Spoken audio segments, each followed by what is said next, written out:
hari ini senang sekali bisa ketemu adik-adik lagi. Nah, hari ini kita memuji Tuhan. Tapi sebelumnya kita mau berdoa ya. Silakan Kak Kaupi. Oke, kita akan berdoa ya. Mari lipat tangannya, Kak Kaupi pimpin kami.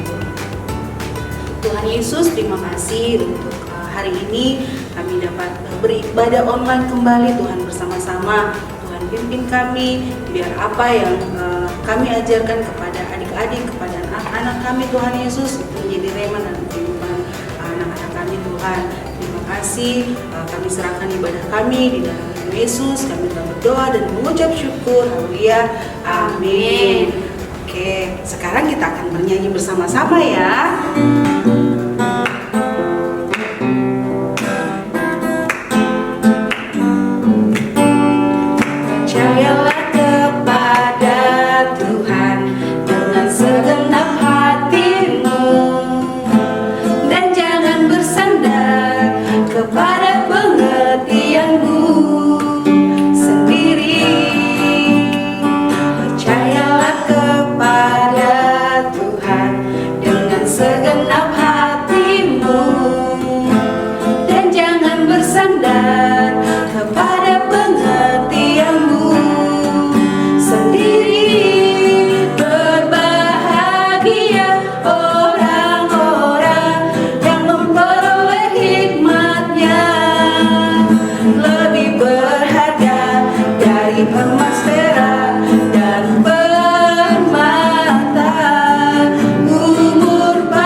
Masih ingat kan cerita minggu lalu tentang Esau dan Yakub? Dan saat ini saya akan menceritakan kelanjutan cerita tentang Yakub. Nah, pada suatu hari Yakub berangkat dari Berseba dan pergi ke Haran.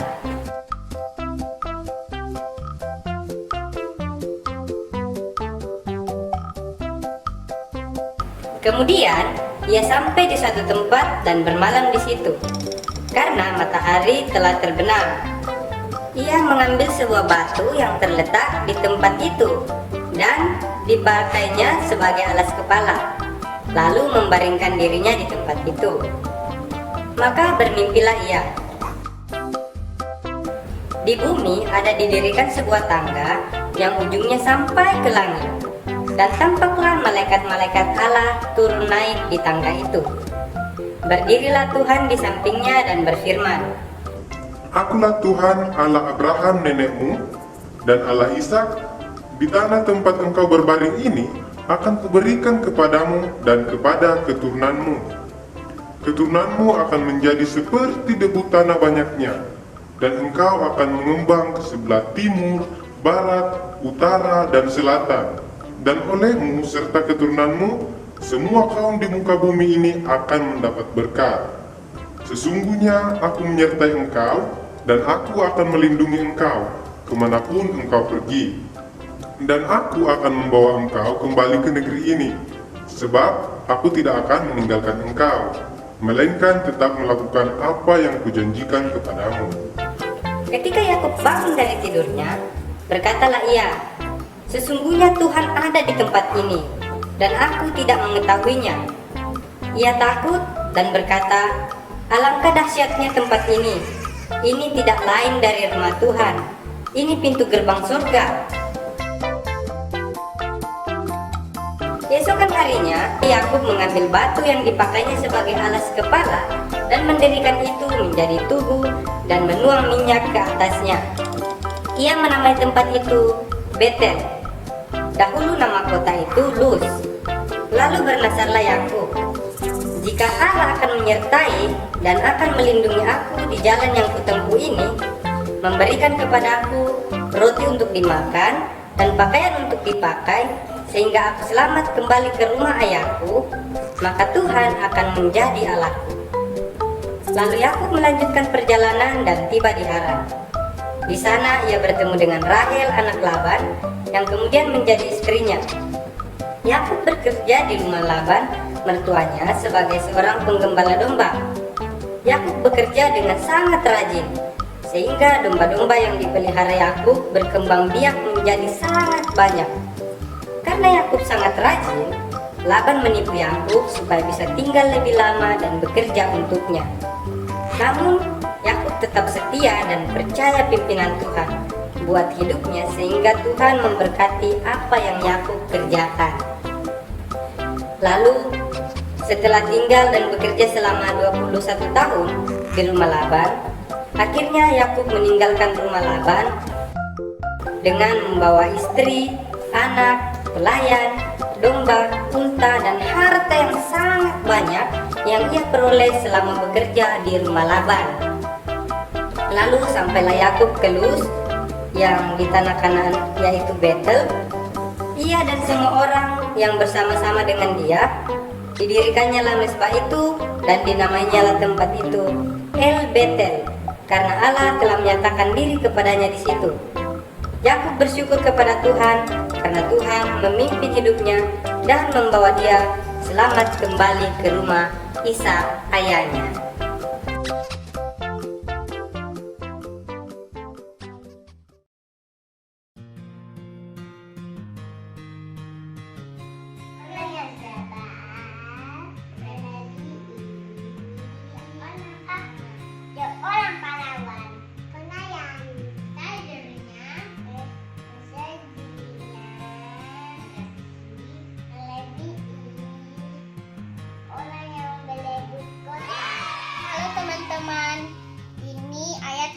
Minggu lalu terdapat di Amsal 16 ayat 32. Orang yang sabar melebihi seorang pahlawan. Orang yang menguasai dirinya melebihi orang yang merebut kota. Terima kasih, Tuhan Yesus memberkati.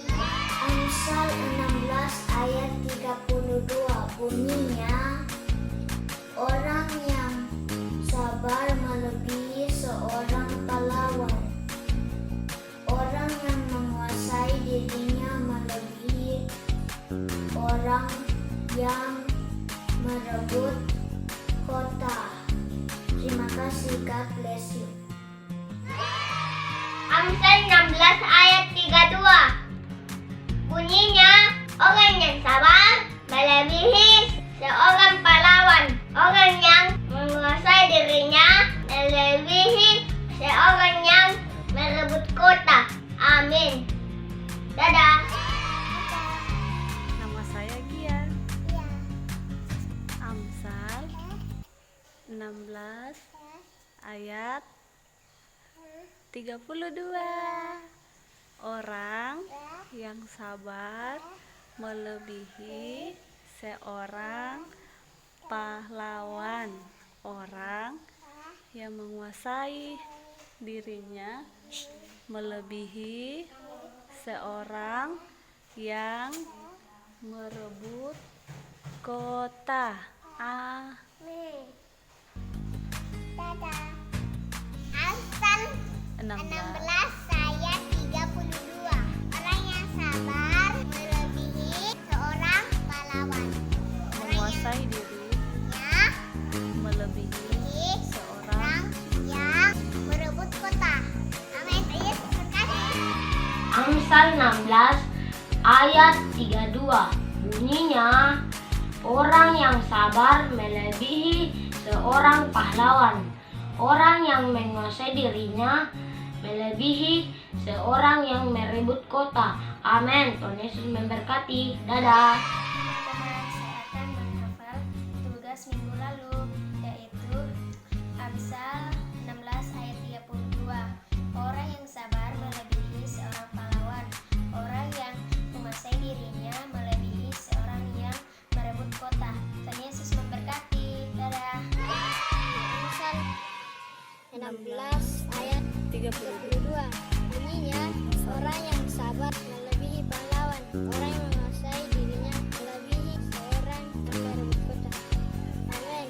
Yesus memberkati. Ayat hafalan terdapat di dalam Amsal 16 ayat yang ke-32. Bunyinya, orang yang sabar melebihi seorang pahlawan. Orang yang menguasai dirinya melebihi orang yang merebut kota. Amin. Tuhan Yesus memberkati. Amsal 16 ayat 32. Orang yang sabar melebihi seorang pahlawan. Orang yang menguasai dirinya melebihi orang yang merebut kota. Amin. Tuhan Yesus memberkati. Amsal 16 ayat 32. Demikian firman Tuhan. Orang yang sabar melebihi seorang pahlawan. Orang yang menguasai diri melebihi orang yang merebut kota. Amin. Terima kasih, Tuhan Yesus memberkati. Amsal 16 ayat 32. Orang yang sabar melebihi seorang pahlawan. Orang yang menguasai dirinya melebihi seorang yang merebut merebut kota. Amin. Amsal 16 ayat 32. Orang yang sabar melebihi seorang pahlawan. Orang yang menguasai dirinya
Walaupun ia menjalani kehidupannya sangatlah tidak mudah. Selama 21 tahun dia berada di rumah Laban, tetapi ia tetap menerima janji Tuhan dalam hidupnya. Oh ya Kak, apa saja ya Kak janji Tuhan buat hidup kita? Janji Tuhan dalam kehidupan kita banyak. Contohnya Tuhan merancangkan kita, Tuhan merancangkan masa depan kita yang baik dan menjadikan setiap keperluan kita. Terus bagaimana cara kita menerima janji Tuhan dalam hidup kita? Kita menerima janji Tuhan dalam kehidupan kita, kita harus rajin berdoa, baca firman, dan rajin beribadah. Berarti kalau kita menerima janji Tuhan harus berarti saya sekarang belajar firman, saya harus berdoa dan Ya, adik-adiknya kita harus rajin baca firman, rajin berdoa, dan rajin beribadah. Ayat hafalan kita minggu ini terdapat di Mazmur pasal 37 ayat 23 yang bunyinya, Tuhan menetapkan langkah-langkah orang yang hidupnya berkenan kepadanya. setelah dihafalkan kirim di nomor ini. Paling lambat hari Kamis ya. Ibadah kita hari ini telah selesai dan kita akan berdoa bersama-sama. Mari kita berdoa. Tuhan Yesus, terima kasih karena kami sudah mengikuti ibadah kami hari ini dalam keadaan sehat. Tuhan, kami sudah juga belajar tentang sebagian dari cerita firman Tuhan, cerita tentang Yakub. Tuhan, ajar kami untuk belajar menerima janji Tuhan dan berjalan dengan janji-Mu Tuhan Yesus. Terima kasih Tuhan, kami serahkan semuanya ke dalam tangan-Mu.